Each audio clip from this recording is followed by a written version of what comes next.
Hi everybody, my name is Madison Wells and this is my project presentation. My project is Literacy Through Music, Kindergarten Intervention to Improve Reading Literacy. So first of all, this idea kind of came about because I worked with a teacher when I did my practicum when I was in college who did a Literacy Through Music program. Um, and it was something that was really interesting to me. So that kind of sparked the idea to do this particular research project. Um, so, starting out, uh, this past school year, we were identified as a needs improvement school because of our 2015-2016 K-Prep scores. So we backed all the way up to our kindergartners and started looking at the data that we had on those students. And we found out that using the Brugance Early Childhood Screening, which for those of you that aren't familiar with that, it tests like incoming kindergartners knowledge about like their personal information, parts of the body, motor skills, their alphabet, sorting by shape, color, and size, um, matching numbers and identifying numbers, and then upper and lowercase levels. And then it also has a part that parents fill out where it talks about their social and emotional skills that they have. So using that screening test, we found out that only 14 out of 42 of our incoming kindergarten students were ready for kindergarten. And then using the fall 2016 literacy map scores, we found out that 23 out of 42 of our kindergarten students are testing below grade level because the mean score is a 140 and our students are on average scoring a 138. So most of the time, our students are below grade level when they come into kindergarten, which means that students are not coming in with the skills that they need. So the teachers are responsible for teaching their grade level curriculum and then also getting them all the skills that they miss when they first enter kindergarten. So with that in mind, my research purpose is to determine if a self-created, individualized literacy through music curriculum is a viable instructional model to aid kindergarten students in attainment of music literacy as well as increased reading literacy. So using this literacy through music curriculum that I create, I'm looking to see if you can increase reading literacy by working on music literacy with kindergartners. So, as I started to look at all of the literature that's out there about these subjects, I kind of broke it down into three main categories. The first is auditory awareness and how it's associated with pitch discrimination. The second is fluency or prosody connecting to rhythmic discrimination. And then the last one is fluency related to coordinated movement and motor skills.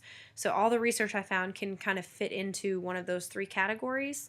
In the PowerPoint that I attached, I have a lot of research laid out about those, and I'm just going to touch on some of that so you can look at the slides and read more about it. The first one is auditory awareness. And auditory processing is the ability to differentiate between sounds and pitches.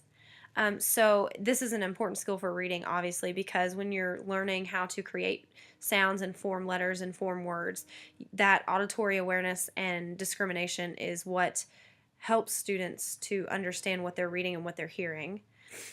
Typically, students with music experience have higher IQ scores, longer memory spans, and more advanced frequency discrimination, which means that they have higher auditory processing.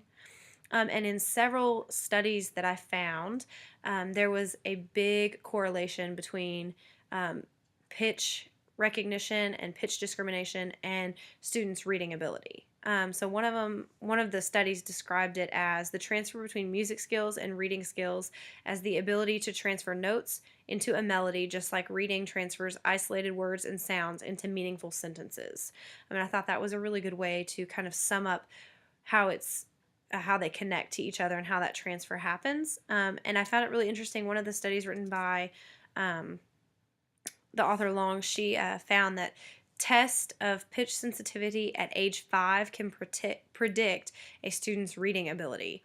So even at kind of that target age of kindergarten, you can already predict their reading ability based on their pitch sensitivity and auditory processing discrimination. Sorry, I got a little tongue-tied there.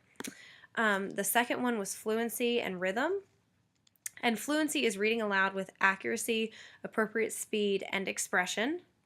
And in a study that was done in Brazil, there was a correlation between word reading level achievement and students who had music classes. So the students were given music classes for 5 months, and they found that their reading level achievement went up, and how many words they could read per minute, and their fluency, because they had these music classes. Then there was another study where 15 students received six rhythmic intervention classes. So it was only 6 classes, and I think it said they were 10 minutes long each, so really only like an hour of instruction. And at the end of the study, 4 of those students were reading on grade level, and 8 had grown from around like a 4 to a 33-month in reading ability. So they had basically grown anywhere from half a grade to 3 grades worth of reading in that short amount of time.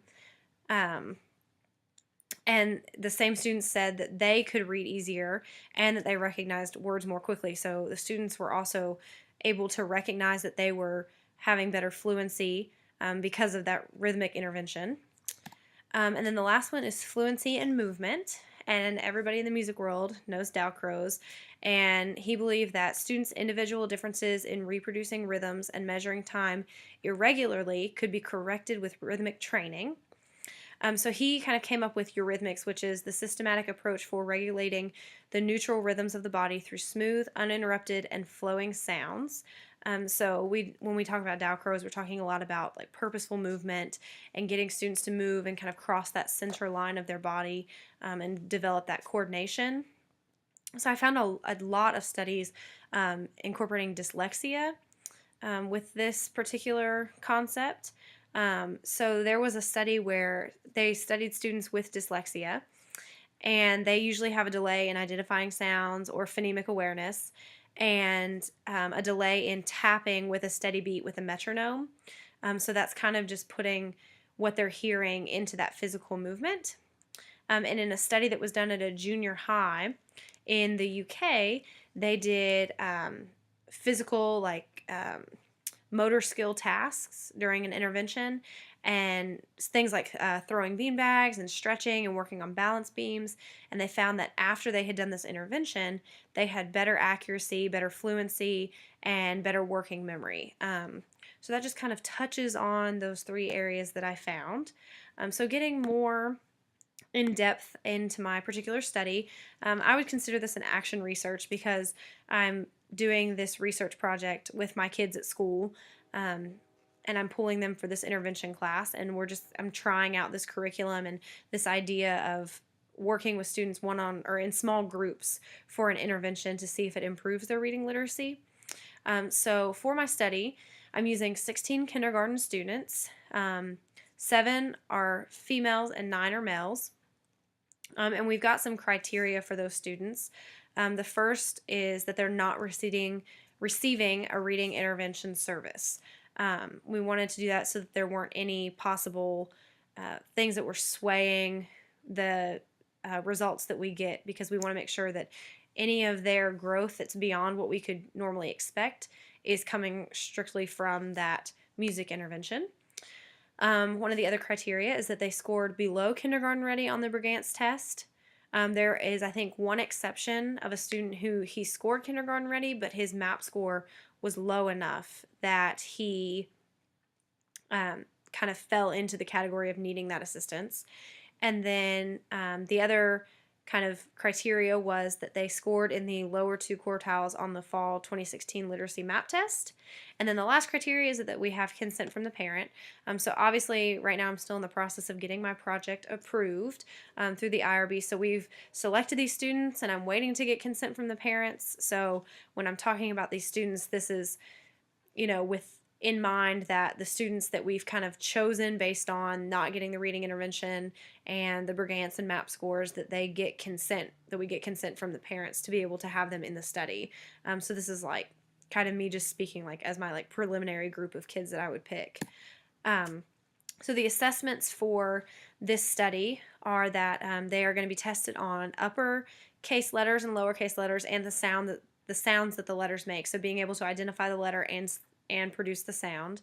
And then they are going to be tested on their ability to have a steady beat, echo 4-beat rhythmic patterns, echo 3 solfege patterns, and then their ability to read 4-beat rhythm cards, and then complete a rhythmic conversation. So that's where I would say a 4-beat pattern, and then they would have to respond back with something else while staying in that steady beat that we develop at the beginning of the test. So the music skills are going to be tested every 2 weeks, and then the letter and sound knowledge is tested 4 times during the research process. And if everything goes according to plan, then the process will begin in January and end at the end of April. So the method is that the intervention is going to occur on Tuesdays and Thursdays. So the students are going to meet in 2 groups based on who their kindergarten teacher is. So I think one group has 8 and the other has 7. And they meet for 15 minutes at a time. So one meets from 12 to 12:15 and the other one is 12:15 to 12:30. And the structure of the class or the intervention is going to be kind of the same every time. So they're going to have a hello song where they're keeping the steady beat, and then we do rhythm and solfege exercises, and then some sort of music and literacy activity, and then the goodbye song, and then they go back to class, and I get the next group. So, within the curriculum, that's kind of the structure of each individual class. So I'm really excited about this because I'm hoping that we can get good results and also help some of our kids that are struggling with their reading.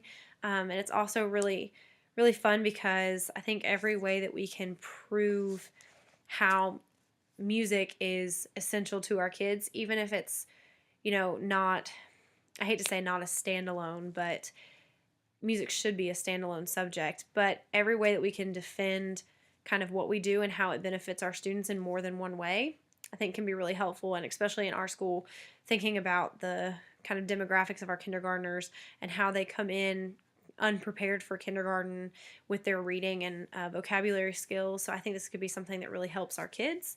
So I'm excited to see what happens. Thank you.